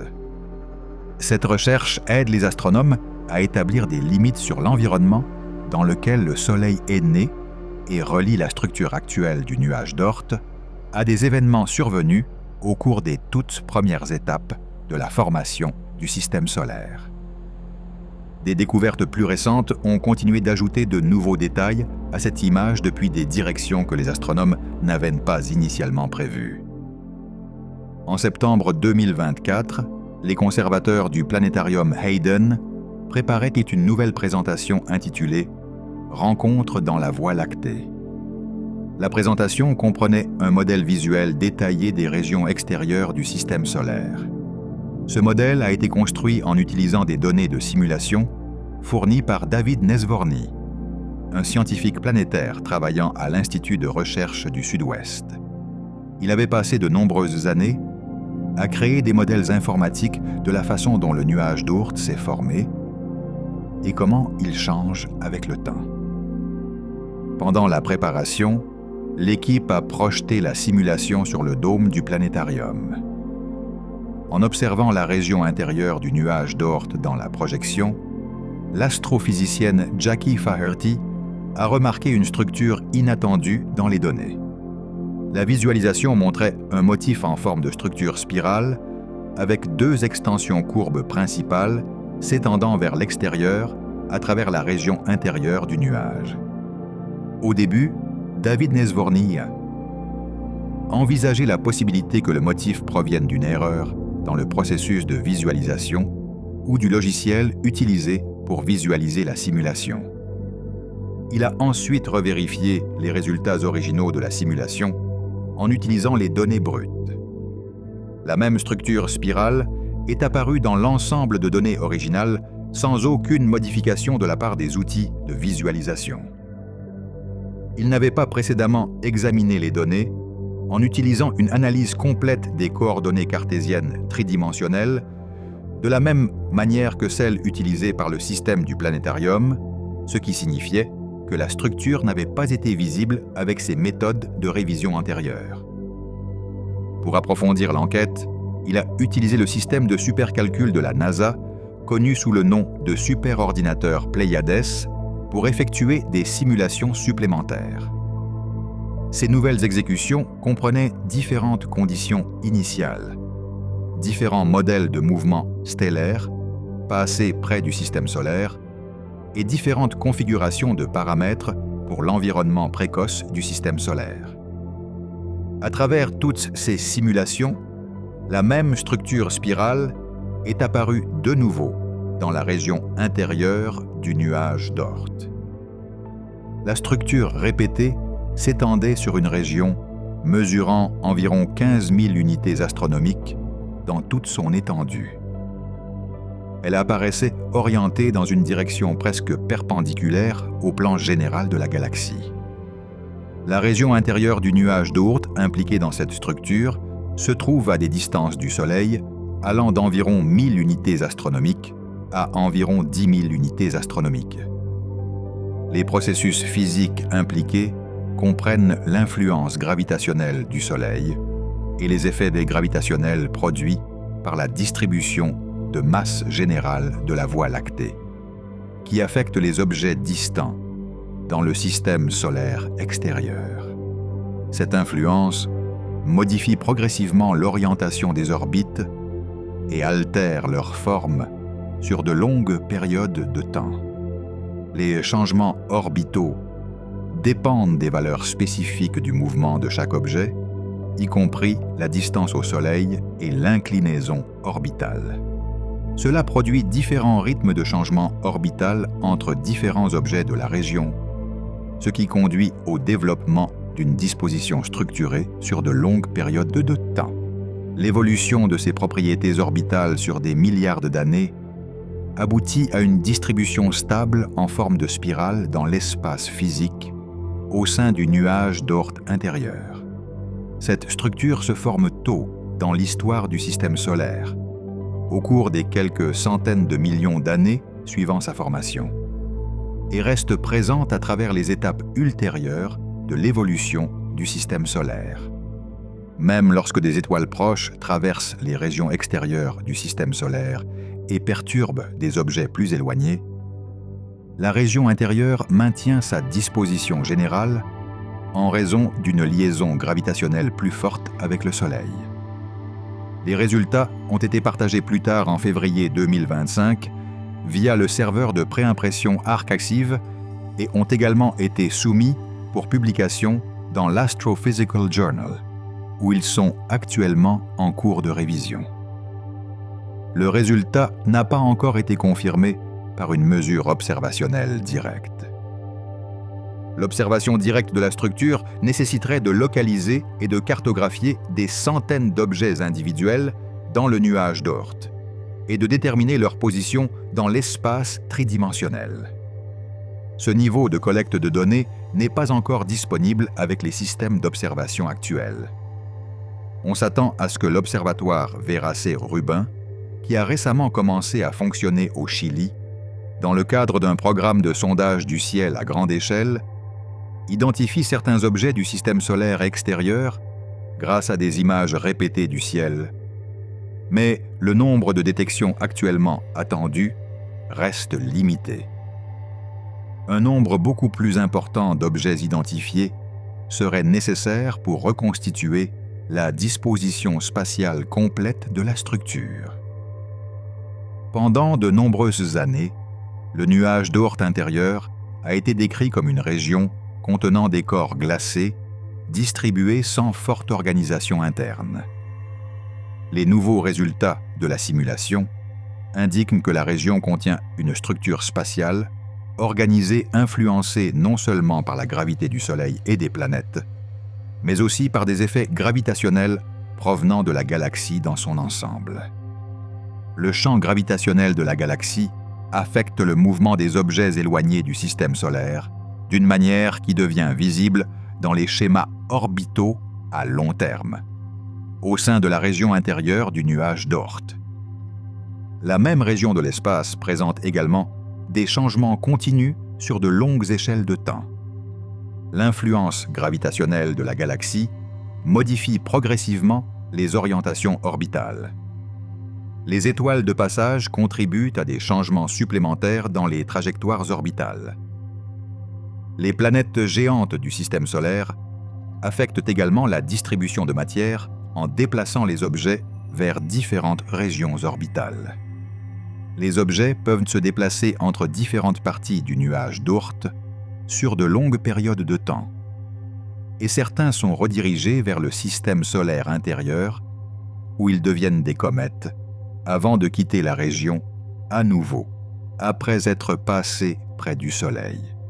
La structure générale du nuage d'Oort n'est donc pas fixe dans un état unique et inaltérable. Elle évolue continuellement sous l'influence de multiples effets gravitationnels, agissant sur de très longues périodes de temps. La région intérieure reste organisée sous une forme stable, tout en continuant à participer au mouvement continu et à la redistribution des objets à travers différentes trajectoires orbitales. Le nombre d'objets dans le nuage d'Oort est extrêmement grand, mais ils sont répartis dans un énorme volume d'espace.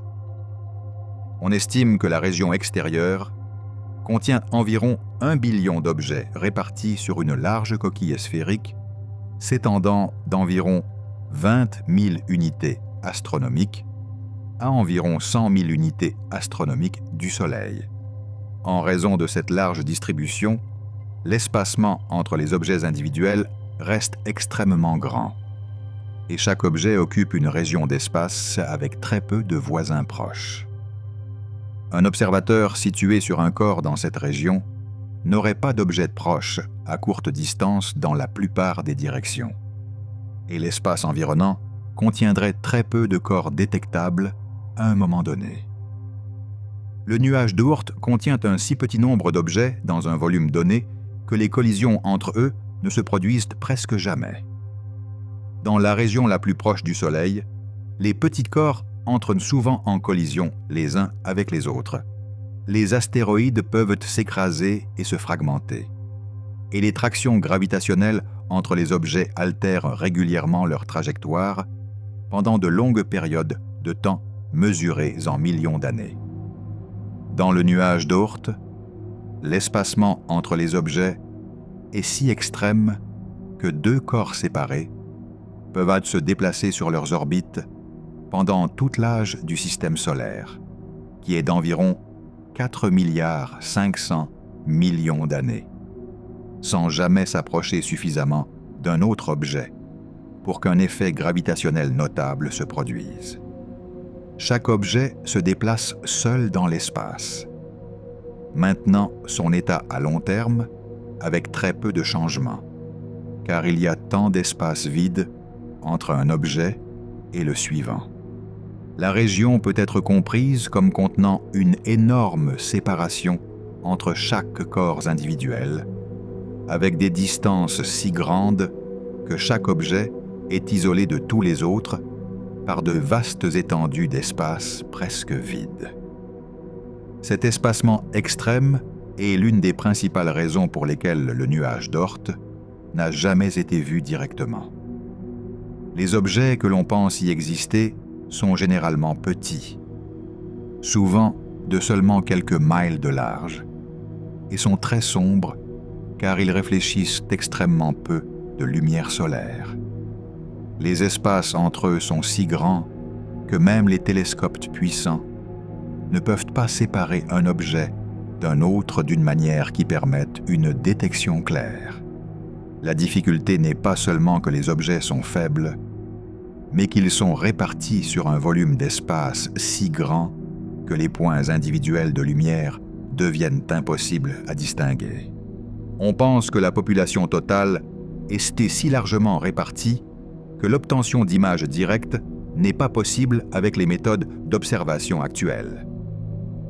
Bien qu'il puisse y avoir des billions d'objets au total, ils sont dispersés à travers une région de l'espace qui est bien plus grande que la région planétaire, ce qui les rend effectivement invisibles en tant que groupe.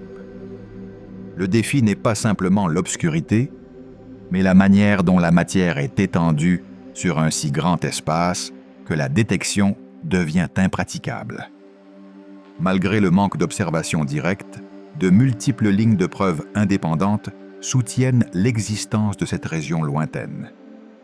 Les orbites des comètes à longue période montrent des schémas qui indiquent qu'elles proviennent d'un réservoir d'objets lointains et approximativement sphériques.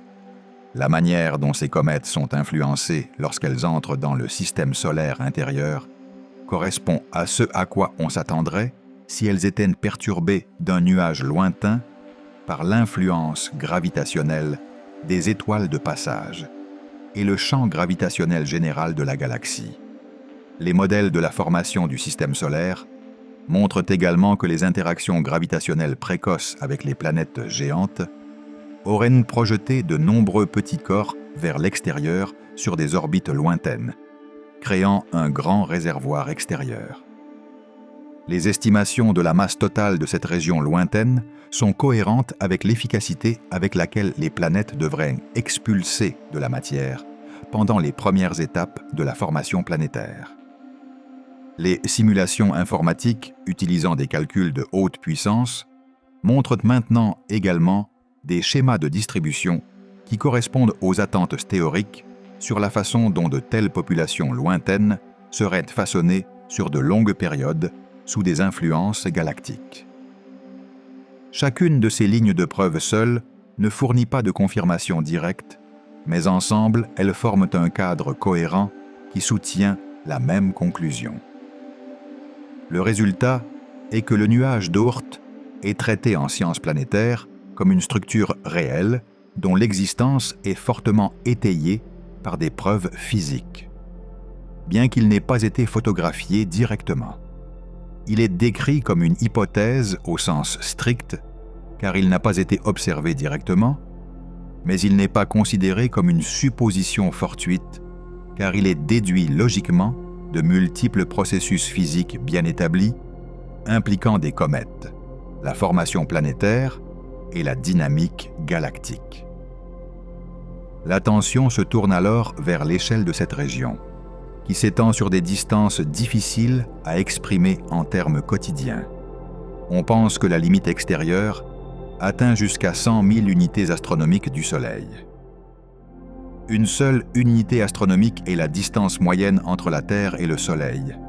Cependant, même lorsqu'on utilise cette unité, l'échelle complète du nuage d'Oort reste difficile à interpréter de manière directe. La valeur numérique peut être lue et comprise comme une déclaration, mais l'esprit ne la traduit pas facilement en un sens physique de l'espace. La perception humaine est adaptée aux distances mesurées en voyage quotidien et aux courtes échelles planétaires. Elle peut gérer les distances à pied, les distances régionales et même les distances continentales avec un certain effort. Mais lorsque les valeurs dépassent largement ces ordres de grandeur, en particulier vers des milliards ou des billions de miles, la capacité à former une image interne claire s'affaiblit. Au lieu de former une compréhension spatiale précise, le cerveau remplace souvent le concept par une impression générale dépourvue de détails. Les grandes distances astronomiques sont souvent réduites à une idée vague de distance extrême, sans un sens structuré de l'échelle. Les distances associées au système solaire extérieur dépassent largement les ordres de grandeur que l'expérience humaine peut naturellement traiter.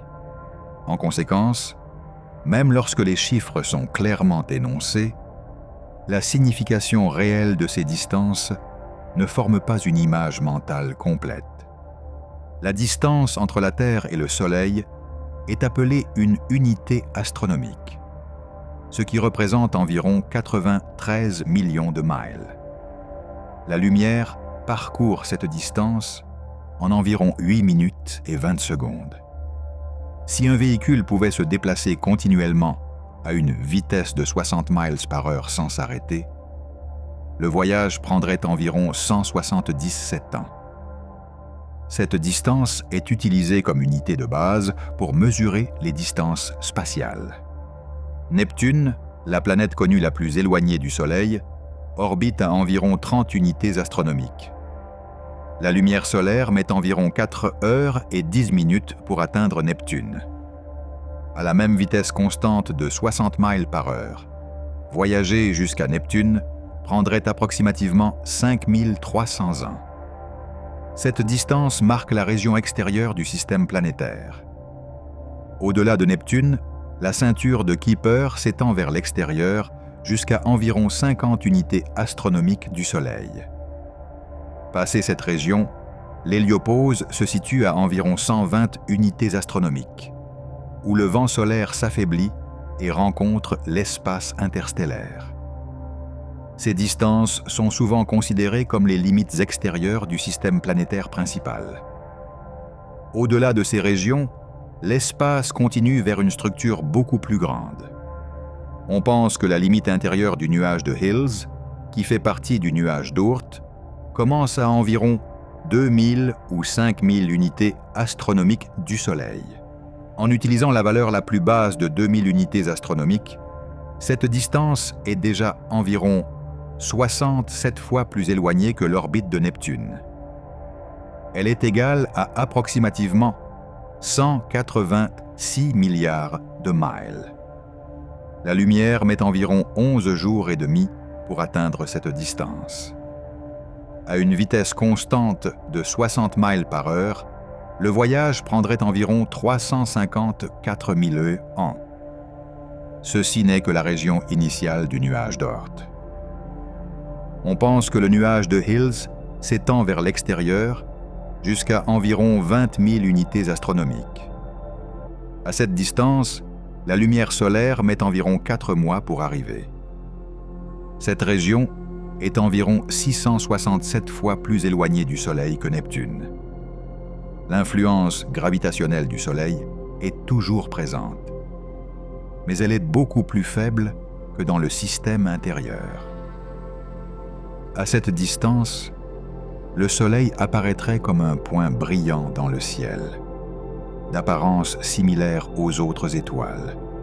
Bien qu'un objet ici suivrait toujours une orbite autour du Soleil, cette orbite serait extrêmement grande et prendrait un temps très long à se compléter. Au-delà de cette région se trouve le nuage d'Oort extérieur, que l'on pense commencer après le nuage de Hills et s'étendre jusqu'à au moins 50 000 unités astronomiques. À cette distance, la lumière solaire met environ 9 mois et demi pour arriver. Cela représente approximativement 4/5 d'une année-lumière du Soleil. Le Soleil apparaît comme un seul point brillant parmi de nombreuses étoiles. Il ne montrerait pas de disque visible et ne fournirait pas de chaleur ou de lumière notable à son environnement. À cette distance, les objets sont toujours considérés sous l'influence gravitationnelle du Soleil et suivent toujours des orbites autour de lui. Mais ces orbites sont extrêmement lentes et prennent des millions d'années à se compléter. La présence du Soleil reste détectable seulement comme un point brillant de lumière parmi de nombreux autres dans le ciel. La limite extérieure du nuage d'Oort est souvent estimée à environ 100 000 unités astronomiques. À cette distance, un objet se trouve à approximativement 1 année et demie-lumière du Soleil. La lumière solaire met environ 1 année et demie pour atteindre cette région. Le Soleil apparaît toujours brillant dans le ciel, avec une luminosité similaire à celle de Sirius vue depuis la Terre. Cependant, il ne fournit ni chaleur ni éclairage significatif à l'espace environnant. À ce stade, le Soleil est toujours visible, mais fonctionne uniquement comme une étoile lointaine parmi beaucoup d'autres. Il n'a plus les caractéristiques associées à une source proche de lumière ou de chaleur. Proxima Centauri, l'étoile connue la plus proche au-delà du Soleil, se trouve à environ 4 1/4 années-lumière de distance. Si le bord extérieur du nuage d'Oort est à 1 année et demie-lumière de distance, alors l'influence gravitationnelle du Soleil s'étend sur une fraction significative de la distance à l'étoile la plus proche. certaines estimations situent la limite extérieure du nuage d'Oort à 2 ou même 3 années-lumière, ce qui la placerait encore plus près de la moitié du chemin, vers Proxima Centauri. Cela signifie qu'une vaste région entre le Soleil et les étoiles proches peut encore contenir de nombreux objets glacés se déplaçant sur de très grandes orbites. Ces objets sont répartis sur de vastes distances et restent faiblement liés à la gravité du Soleil. L'échelle de cette structure est difficile à appréhender intuitivement. L'idée que le système solaire s'étende si loin au-delà des planètes ne correspond pas aux attentes quotidiennes. Cependant, cela est déduit de la façon dont la gravité du Soleil opère sur des distances extrêmement grandes, bien au-delà de là où la lumière solaire ou le vent solaire ont un effet notable. La sonde spatiale, Voyager 1 de la NASA, lancée en 1977, est l'objet fabriqué par l'homme le plus éloigné de la Terre. Elle voyage à environ 38 000 miles par heure, ce qui représente approximativement 3 unités astronomiques et demie par an. Pour l'année 2026, elle se trouve à environ 165 unités astronomiques du Soleil. Après presque 49 ans de voyage, elle n'a couvert qu'une très petite fraction de la distance aux régions extérieures du nuage d'Oort. À sa vitesse actuelle, Voyager 1 mettrait environ 300 ans pour atteindre la limite intérieure du nuage d'Oort. Il faudrait environ 30 000 ans pour le traverser et en sortir par la limite extérieure. Pendant ce temps, plusieurs milliers d'années d'histoire humaine s'écouleraient sur Terre. La communication sur de telles distances devient extrêmement lente. Un signal radio, voyageant à la vitesse de la lumière, mettrait environ 11 jours pour atteindre une sonde à 2000 unités astronomiques et 11 autres jours pour renvoyer une réponse. À 100 000 unités astronomiques, un seul message mettrait environ 1 an et demi pour arriver et la réponse mettrait un autre an et demi pour revenir. Un échange complet prendrait environ 3 ans. Si un dysfonctionnement survenait à cette distance, l'information à ce sujet mettrait de nombreux mois ou années à revenir sur Terre, et toute instruction corrective mettrait également le même temps à atteindre la sonde. Le voyage de Voyager. Un illustre le temps qu'il faut pour se déplacer, même à travers les parties intérieures de la région distante du Soleil. Il a passé près de 5 décennies à voyager vers l'extérieur et n'a pas encore atteint ne serait-ce qu'une petite fraction de la distance jusqu'au nuage d'Oort. Le nuage d'Oort n'est pas simplement une extension extérieure distante du système solaire. La région de l'espace qui lui est associée occupe une portion extrêmement grande du domaine gravitationnel du Soleil, tandis que la région planétaire proche du Soleil occupe une très petite portion de ce même domaine. La lumière voyage à la vitesse la plus élevée connue dans l'espace. Un rayon de lumière quittant le Soleil atteint Neptune en environ 4 heures. Il continue vers l'extérieur et atteint la limite connue sous le nom d'héliopause en environ 17 heures. Ensuite, il continue vers la région limite intérieure associée au nuage d'Oort et atteint cette région en approximativement 10 à 28 jours, selon la façon dont cette limite intérieure est définie. De là, la lumière continue vers l'extérieur pendant plus d'1 an et possiblement jusqu'à 1 an et demi avant d'atteindre la limite extérieure du nuage d'Oort. L'étendue totale de cette région est si vaste que la lumière met plus d'1 an pour la traverser d'un côté à l'autre. Dans la région planétaire, la lumière peut voyager du Soleil à Neptune et revenir en environ 8 heures et demie. La distance entre le Soleil et Neptune constitue une échelle de référence pour le système planétaire intérieur. La limite extérieure du nuage d'Oort s'étend plus de 3000 fois plus loin du Soleil que cette distance. Lorsque la distance entre le Soleil et Neptune est réduite à une longueur d'une unité, la limite intérieure du nuage d'Oort commence à une distance d'environ 33 unités sur la même échelle. La limite extérieure s'étend à approximativement 1600 unités sur cette échelle. La structure définie par le nuage d'Oort englobe donc une étendue qui va bien au-delà de la région planétaire. Le système planétaire, incluant le Soleil, les planètes, les lunes, les astéroïdes et les objets transneptuniens comme ceux de la ceinture de Kuiper, occupe la portion intérieure de cet espace beaucoup plus vaste. Le volume d'une région sphérique augmente avec le cube de son rayon. Étant donné que la limite extérieure du nuage d'Oort est plus de 3000 fois plus éloignée du Soleil que la distance à Neptune, le volume total enfermé dans la limite du nuage d'Oort est environ 37 milliards de fois plus grand que le volume enfermé par la région planétaire jusqu'à Neptune. Le système planétaire occupe une très petite fraction de ce volume total. Toutes les planètes connues, leurs lunes, les corps plus petits et les engins spatiaux fabriqués par l'homme existent dans cette région intérieure. Si la limite extérieure du nuage d'Oort était représentée à une échelle avec une taille d'unité correspondant à une grande structure globale, alors la région planétaire centrale occuperait un très petit volume central d'environ 4 km de large sur cette échelle. Dans de nombreuses représentations éducatives à l'échelle du système solaire, l'arrangement des planètes est souvent montré seulement jusqu'à Neptune ou parfois Pluton.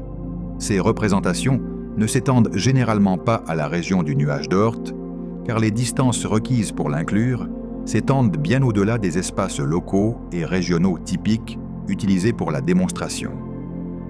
Dans les versions à l'échelle où la distance du Soleil à Neptune est réduite à une courte longueur mesurable, le début du nuage d'Oort apparaît bien au-delà de la portée utilisée pour placer les marqueurs planétaires, et l'étendue complète du nuage d'Oort se situe à une distance qui s'étendrait sur de très grandes étendues géographiques sur cette même échelle. La structure de l'espace gouverné par la gravité du Soleil comprend à la fois la région planétaire intérieure compacte et la région extérieure beaucoup plus étendue associée au nuage d'Oort, qui s'étend jusqu'aux limites décrites par ces grandes échelles de distance. Il n'est pas possible de représenter à la fois les planètes et le nuage d'Oort sur une seule image tout en conservant leurs proportions réelles correctes. Toute illustration montrant clairement les planètes doit comprimer l'échelle de telle sorte que tout ce qui se trouve au-delà de Neptune soit complètement omis.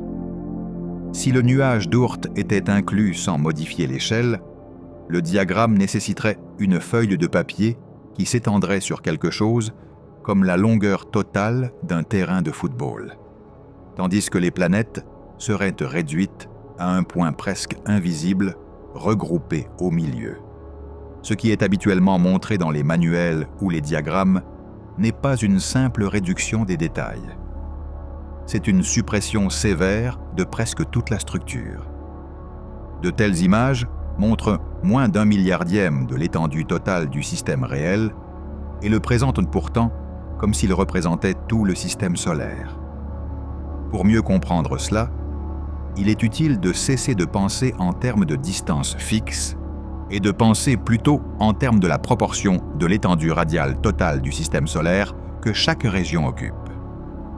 Neptune orbite à environ 30 unités astronomiques du Soleil. Comparé à la limite extérieure du nuage d'Oort, qui peut s'étendre jusqu'à environ 100 000 unités astronomiques, Neptune n'est pas du tout loin en termes proportionnels. Il se situe à seulement environ 0,03% du rayon total du système solaire. La ceinture de Kuiper, qui atteint environ 50 unités astronomiques, se trouve encore à environ 0,05% de l'échelle totale. L'héliopause, qui marque le point où le vent solaire s'affaiblit et se mélange avec l'espace interstellaire à environ 1200 unités astronomiques, n'est encore qu'environ 12 centièmes d'1% du rayon total du système. Même ce qui est communément décrit comme la limite extérieure du système solaire est contenu dans la toute première fraction d'1% de sa taille réelle. Toute l'exploration humaine s'est déroulée dans cette région intérieure extrêmement petite. Chaque vaisseau spatial jamais lancé, chaque planète jamais photographiée de près et chaque flux de données scientifiques renvoyé du système solaire extérieur est provenu de cette zone étroite près du Soleil. Voyager 1, après presque un demi-siècle de voyage continu à environ 38 000 miles par heure, n'a couvert qu'une infime fraction de la distance jusqu'au bord extérieur du nuage d'Oort, moins de 0,2% de l'étendue totale entre le Soleil et cette limite lointaine. New Horizons, lors de son survol d'Arrokoth, à environ 44 unités astronomiques du Soleil, était encore positionné à moins de 5 centièmes d'1% du rayon total du système solaire. Même à cette distance, ces images de Pluton, de ses lunes et d'Arrokoth lui-même ont été prises depuis une région qui, par rapport au système complet, est encore extrêmement proche du Soleil. Une autre façon de comprendre cette structure est à travers le comportement de la lumière solaire lorsqu'elle voyage vers l'extérieur. La lumière solaire s'affaiblit rapidement avec la distance car son intensité suit une relation de carré inverse, ce qui signifie qu'à mesure que la distance augmente, la luminosité diminue en proportion du carré de cette distance. À l'orbite de Neptune, la lumière solaire est déjà réduite à environ 900 fois moins que ce qui est expérimenté sur Terre. Au moment où elle atteint les régions intérieures du nuage d'Oort, elle a diminué à des niveaux extrêmement faibles. Seulement une minuscule fraction de la lumière solaire de la Terre. À la limite extérieure lointaine, à environ 100 000 unités astronomiques du Soleil, l'intensité de la lumière solaire chute à environ un 10 milliardième de sa force sur Terre.